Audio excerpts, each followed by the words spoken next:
Mr. District Attorney, starring David Bryan. Mr. District Attorney, champion of the people, defender of truth, guardian of our fundamental rights to life, liberty, and the pursuit of happiness. And now, tonight's story, The Case of the Wounded Killer.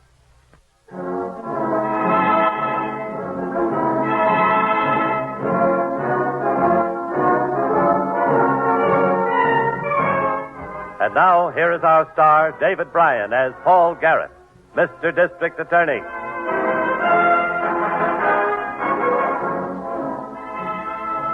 A district attorney knows that there are two kinds of men, those who obey the law and those who break it. This case started with both kinds in a doctor's office in a residential district on the outskirts of town, shortly after midnight. Oh, Doc, it hurts. I'm afraid it's going to hurt more, Jim, unless your father lets me put you under. How about it, Mr. Larson? No. I got to get him out of here as soon as you finish. All right. I'll have to probe for that bullet. Then stop talking and go ahead and probe. Grip the sides of the table, Jim. I'm gripping it. Go ahead. All right, I've got it. Hand me those compressors, please, Mr. Larson. Yep. I'll plug this for now to stop the blood. You'll have to come back tomorrow for a new dressing, Jim. Pain subsiding any now? Yeah, it's a little better. Mm-hmm. All right. Push that roll of tape over here. Sorry we had to get you out of bed, Doctor. Yeah, that's what I'm here for. Now then, I'll give you a shot of penicillin to combat infection. Yeah. You better have a shot a day for the next 3 days to play safe, Jim. And stay off that leg. All right. You can help me get dressed, Mr. Larson. Okay. Come on, Jim. Yeah, just let me get this up. Now then, you'd better give me the whole story, Mr. Larson. I did tell you.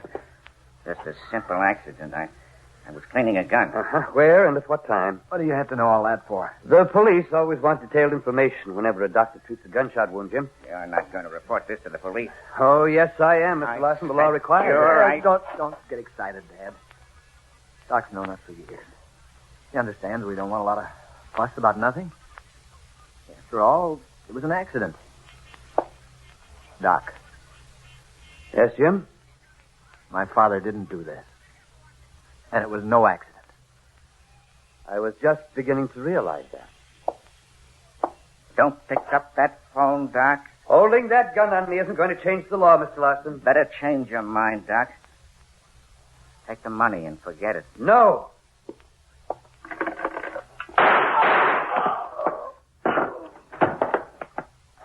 You better make sure he's dead. He's dead, all right. We might as well be wanted for 2 killings as 1. I'd have found out about the stockyard guard if I let him make that call. We better get out of here. Yeah, we're going to have to take care of that leg ourselves. We can't risk going to another doctor. Here, put your arm around me. All right. Go ahead.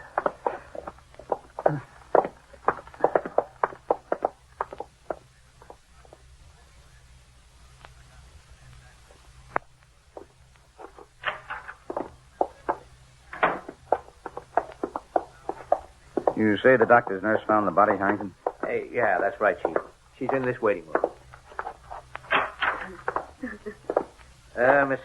Miss Blackburn, this is Mr. Garrett, the district attorney. Hello. Since she found the body this morning when she came to work, I asked her the same that you got it. Would you mind waiting a little longer? I'll stay as long as you need me. Well, thank you. Where's the body, Harrington? In the doc's office across the hall.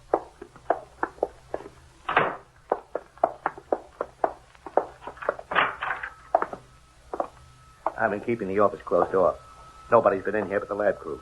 Now, how about the medical examiner? He's on his way. Quite a bit of blood on this examination table, Harrington. Yeah, I wondered about that myself. Instrument tray, surgical dressings beside the table. Hypodermic needle. Looks like an antibiotic. You don't suppose the doctor could have been trying to treat his own wound? The way he's shot, I'd say he probably died in a matter of seconds. Not time enough for this. Besides, the body is 8 feet away from the table. Yeah, that must be somebody else's blood then. A medical examiner can check it by type when he gets here. And I have a few things I want to ask Miss Blackburn.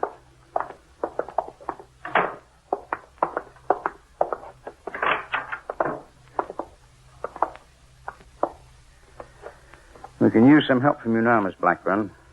I'll tell you anything I can. Will you come across the hall to the office for a moment, please?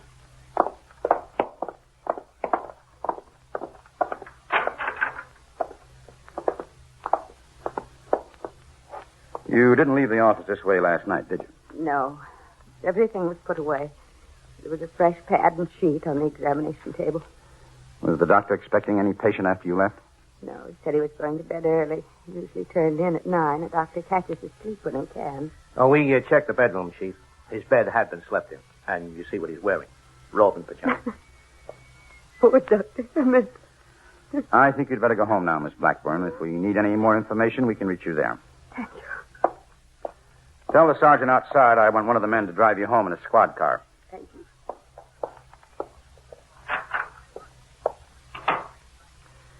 Well, that settles one thing, Harrington. Dr. Hammett treated an unexpected patient last night. Somebody who got him out of bed, accepted his help, and then killed him. Yeah, but why? Well, there's only one reason I can think of. To keep him from calling the police. Look at the instruments that we used. Yeah, a probe. He'd use that digging for a bullet. I know. Had a few dug out myself. What are you looking around for? Trash container. Oh, right there next to the instrument cabinet.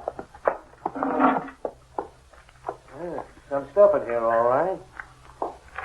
Yeah, dump it out on this newspaper. Surgical gauze, blood stains. Hey, what's that? Sleeve torn from a blue denim shirt.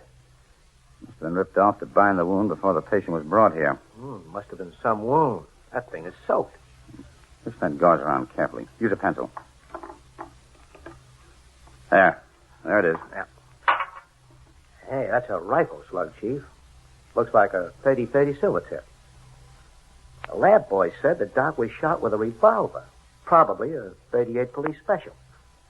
Well, the man the doctor treated was shot someplace else by somebody else.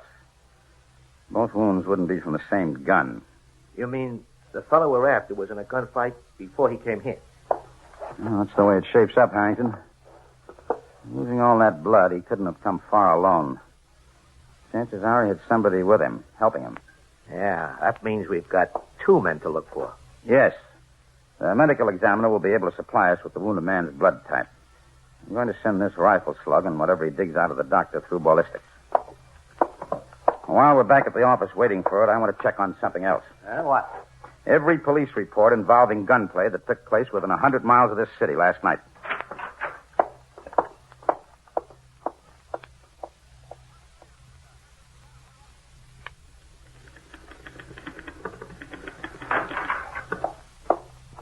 Hi, Miss Miller. Hello, Harrington. Are those lab reports? Yep, just finished. You better take them right in. Mr. Garrett's waiting for them. How about the shooting report? Nothing yet from the county. We're waiting for outside teletype. Masterson will bring them up as soon as he gets anything. Okay. Lab reports, Chief. The man the doctor treated was blood type A. How about the ballistics? The slug we found in the container was a 30-30 silver tip, all right. And the lab was right about the gun that killed Dr. Hammett. 38 police special. Any distinctive markings on the bullets? Plenty. They said they'll have no trouble matching them up with the guns they came from, if we find the guns. And we'll find them all right. Get the... Mr. Garrett, Yes, Miss Miller. this just came in on the teletype. It's from David Corkin, the district attorney of Roebling County. Oh. And what is it, Chief? A shooting. Happened early last night. A guard from the stockyards near their railroad terminal was shot and killed. The body was found less than an hour ago in a cattle pen. Roebling County Stockyards. Yeah, it's 70 miles from here. Think it could tie in with our case? Get a car. We're going to find out. Have radio division contact the Roebling County Sheriff's Office, Miss Miller. Ask them to notify Dave Corcoran that I'm on my way up to meet him. Yes, sir.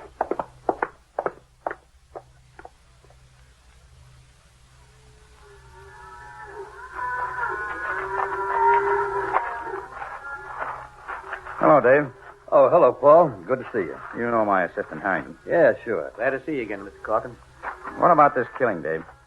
Well, this man was a special guard. Cattle are unloaded at this terminal when they come in from the shippers. Quite a few had been stolen in the past couple of months. I see. That's why the dead man was hired, to try and stop it. Incidentally, what's your interest in the case? Well, both of us may be after the same killer. A doctor in my county was murdered last night after treating a gunshot wound. Do you know the caliber of the gun that killed the guard? Yes. It was a 38 police special. That fits, Chief. A lot of 38 police specials in circulation. We can have the slugs matched by ballistics to make sure, but we won't have to wait that long to be pretty certain if we can tie in one other thing. What? What kind of a weapon was your guard armed with? A rifle. Did he get a chance to use it? Yeah. Fired one shot at whoever killed him. Told you the doctor had been killed after treating a wound. If the caliber of the guard's rifle matches the caliber of the slug we found in the doctor's office, we're in this together. What caliber rifle are you looking for, Paul? The 30-30. Well, then we're in this together. That's what it was. A doctor in my county had been murdered. And the same gun that killed him had been used the same night in the murder of a guard at a railroad terminal stockyard 70 miles away. We turned our ballistics findings over to Corcoran's lab men. On the way back to town, Harrington and I got a scientific verification of our suspicions by shortwave radio. Corcoran's lab men had matched the bullets. It didn't take the lab boys long to compare those slugs, did it? It never does. They're a good crew. Yep. The test-firing slug they got from the guard's rifle was a perfect match for the slug Dr. Hammett removed from that patient we're looking for. We're not only looking for him, we're going to find him, and whoever was with him. Yeah, and something else. You were right about it being more than one man. The man who got hit wouldn't be in any condition to drive 70 miles all by his lonesome, especially in a truck. 70 miles to get to a doctor. Yeah, pretty long haul with a bad wound. Yes, and it answers a question I've had in mind. I wonder why they didn't tie the doctor up and leave him instead of killing him. That would have given him time to get away before he could make a report to the police. What are you figuring, Chief? They had to kill Dr. Hammett to avoid positive identification. Because they knew him, and he knew them. No, I don't follow you on that. Now, look, Harrington. Dr. Hammett's house is in the suburbs, and on a side street away from the direct routes into the city center. Uh-huh. It wouldn't be easy to locate in the middle of the night unless you knew just where it was. Not only that, the killers passed through another city and a half a dozen small towns to get there. They could have gotten to 100 other doctors more easily than they got to Dr. Hammett, and a lot sooner. Yeah. Let me ask you something, Harrington. If you were shot, and you wanted to keep it off the record, but you had to be treated, what would you do? Well, I'd go to my own family doctor, of course, and hope that I could talk him out of making a report. I see what you mean now. The men we're after must live in or near the area of Dr. Hammett's office. Yes. And we can narrow it quite a bit more than that. How? They were stealing cattle. Yeah? Would you know what to do with stolen cattle? Where would you take them? What use would they be to you? Well, none unless I... Go ahead. Well, unless I happen to be a butcher or a meat wholesaler. Somebody in the meat business. Right. And those are the people we're going to check.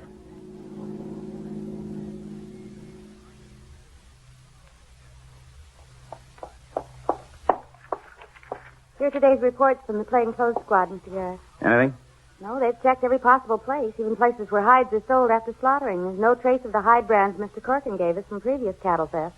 Well, none that aren't accounted for by regular shipment, I mean. Nothing from the doctors either. No? The man we're after had a very bad wound. He's taking a big chance if he isn't having it dressed and cared for. He's taking a bigger chance by going to another doctor the way we've canvassed them. Yes, I guess you're right. Hi, Miss Miller. Hi. Hi, Chief. I'm beat. I've been in and out of so many cold storage boxes in the last 2 days, my blood is beginning to wonder if I'm a snowman. No luck? Nothing but government-inspected meat, all sealed and stamped. Another day, and I'll be ready for a hook myself. I must have I'll walked... get it, Mr. Garrett. District Attorney's office. Oh, yes, Mrs. Farmer. When? Oh, I see. Your husband's store. Yes. Might very well be. I'll tell him right away. Thank you. It was Mrs. Clymer, Mr. Garrett. She's a policewoman in the juvenile squad. Yeah? Her husband's a druggist. Works at the all-night pharmacy at Sutton and Ninth from midnight until 8. He had some trouble with a customer last night. What kind of trouble? Man came in and bought a vial of penicillin. Then he wanted a hypodermic needle for administering it. Mr. Clymer told him he couldn't sell it to him without a doctor's prescription. The man tried to bribe him. When that didn't work, he got mad. Clymer told him to see a doctor and come back, but he stalked out. That could be something, Chief. Yeah, it certainly could. Did Mr. Clymer know the man? Yes, his name's Larson. He just opened a small business a few blocks away from the drugstore. Well, what kind of a business? She didn't know. Yeah, I can tell you, Chief. Here on my list, Larson and Son. Well, what are they dealing? Canned meat. Pick up a search warrant and let's go.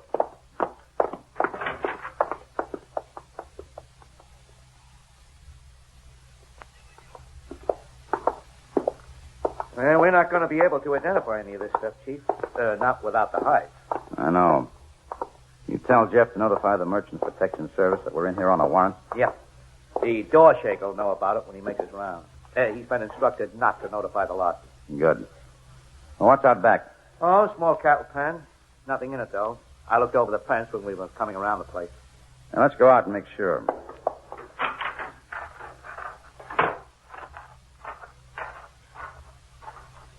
Hey, I see. Uh-huh. What are those vats? Waste, I guess. Excess fats. Probably sell it to some rendering plant for soap and other byproducts. Let's go back into the plant office. See if we can find their home address. I'll give you 10 to 1. I can tell you what neighborhood it will be in. I'll make it 20. If you pick any neighborhood but Dr. Hammett's.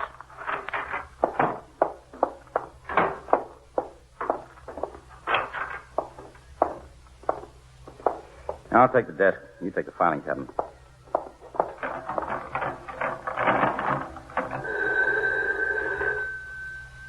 Who'd be calling here now? You think Larson is wise? Might be for us. Hello? Mr. Garrett? Oh, yes, Miss Miller.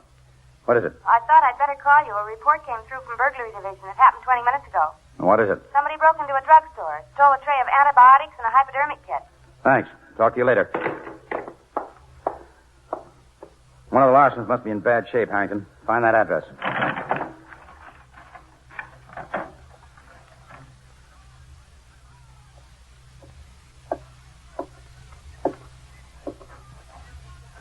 Jim. What? Here, raise your head. Drink this water. Oh, I'm hot. Burning up. This attic is always hot. No. Oh, it's fever. Getting worse. You said your leg wasn't hurting anymore. No, but it's all swollen. Look at it. You get the penicillin. Yeah, but I don't know what to do with it. I'm not a doctor. Oh, and take me to one. Yeah, put the both of us in the electric chair. Get the car. Drive me out of the state someplace. To some mountain area where we can say we've been hunting. All right. I'll get the... Hey. There's a car stopping. Yeah, right out front. Here, let me kill that light. Who could it be? You've been telling everybody not to come. How do I know who it can be? Suppose it's the police. There's no way the police could know anything. And I'd better go down and answer. And don't you move around up here. I can hear it all over the house when you do. Make sure that lantern doesn't leave any marks on the rug when you move it. Don't tell me what to do. Just don't move up here. Push the cover back in place after me. All right. Be with you in a minute.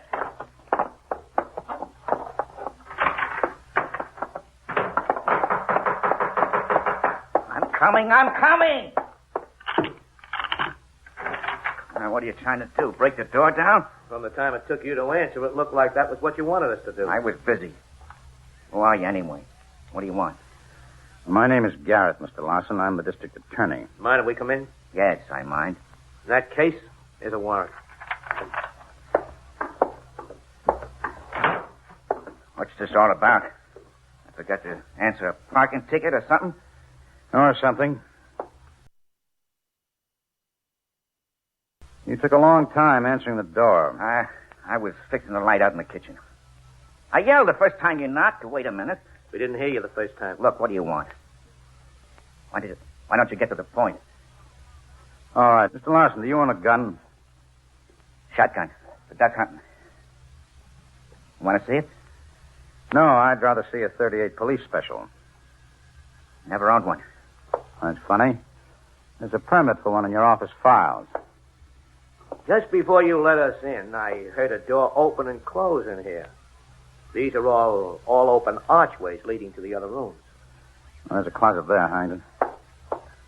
There's nothing in there. Just a ladder crammed in against everything.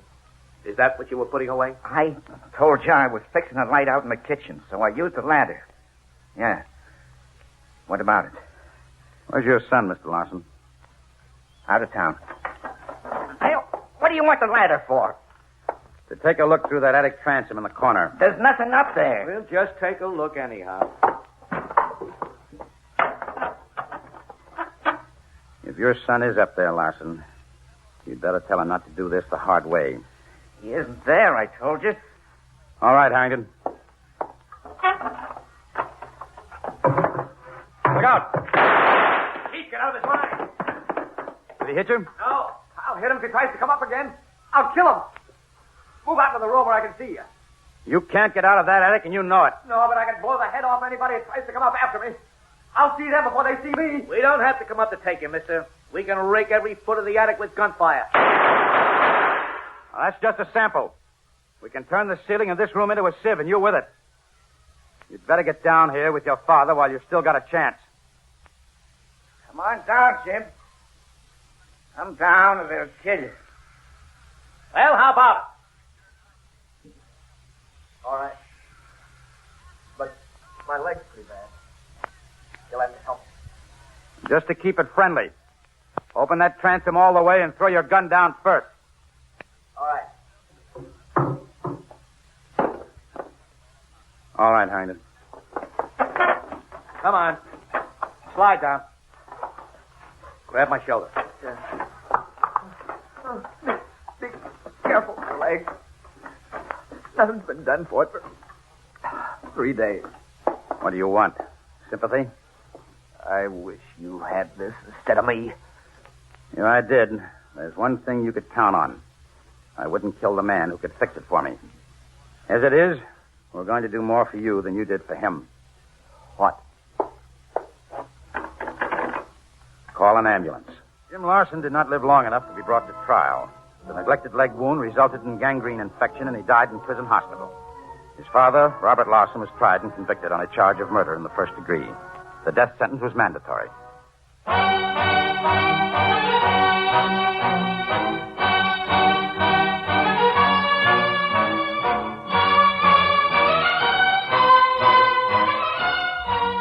Mr. District Attorney is a presentation of the United States Armed Forces Radio and Television Service.